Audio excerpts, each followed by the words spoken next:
Iran সহ পুরো বিশ্ব যখন উত্তেজনায় টালমাটাল, তখন ইরানের একটি প্রত্যন্ত পাহাড়ি গ্রামের মানুষদের জীবন কিভাবে চলে।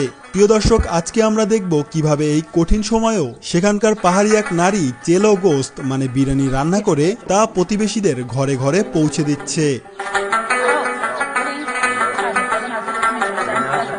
তো প্রথমেই এই খাবার রান্না করার জন্য অনেক দূরের একটি কুয়া থেকে দুইটি পাত্রে এভাবে গাধার পিঠে করে পানি নিয়ে যেতে হবে। ইরানিরা সাধারণত ছোটখাটো বিভিন্ন জিনিস এই গাধার পিঠেই বহন করে, কারণ ইরানের এই পাহাড়ি রাস্তায় কোনো গাড়ি তেমন একটা চলতে পারে না। তো এখন প্রায় 5 কিলোমিটার পথ পাড়ি দিয়ে চলে আসছে বাসায়। আজকে ছাগলের এই লেগ পিসটি দিয়ে রান্না করা হবে ইরানের বিখ্যাত চেলো গোস্ত মানে বিরিয়ানি। এখন তাদের কিছু কুকুর আছে, এগুলোকে সামান্য কিছু গোস্ত আর চর্বি খেতে দেওয়া হলো।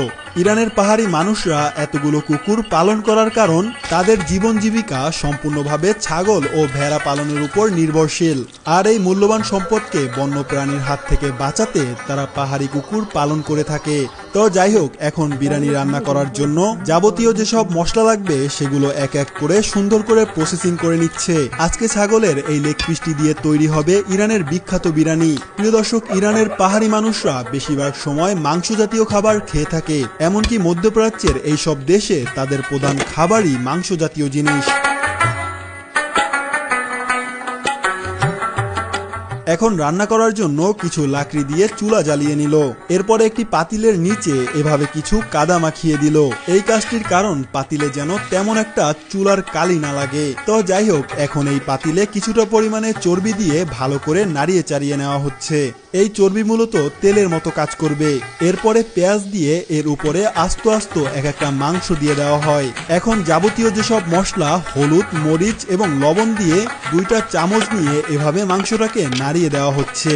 আজকে বিরিয়ানি রান্না করা হবে এই ব্রেলজ নামের ইরানের বিখ্যাত চাল দিয়ে। তাই প্রথমে পানি দিয়ে ভালো করে এই চালটা ধুয়ে ফেলা হলো। প্রিয় দর্শক, আমরা যে সবসময় পানি তারপরে পোলাও এই খাবারগুলোর নাম ধরে ডাকি, এগুলো আসলে ফার্সি শব্দ। এই শব্দগুলোর উৎপত্তি ইরানে। যাই হোক, এখন এই বিরিয়ানির চাল প্রায় 80% সেদ্ধ হয়ে গেছে, তাই এটাকে তুলে আলাদা একটি পাত্রে রেখে দেওয়া হলো। এরপরে অন্য একটা পাত্রে এই ভাতগুলো দিয়ে তার উপরে কিছু মাখন দিয়ে দেওয়া হলো।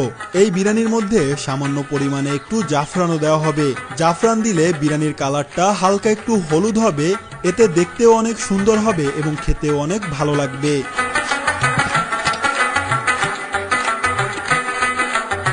আচ্ছা, আপনি যদি ঘরে বসে হালাল পথে দৈনিক 200 থেকে 300 টাকা আয় করতে চান, তাহলে কাজকিলিক হতে পারে একটি বিশ্বস্ত ওয়েবসাইট। এখানে 20 টাকা হলেই করতে পারবেন মোবাইল রিচার্জ, আর 50 টাকা হলে বিকাশ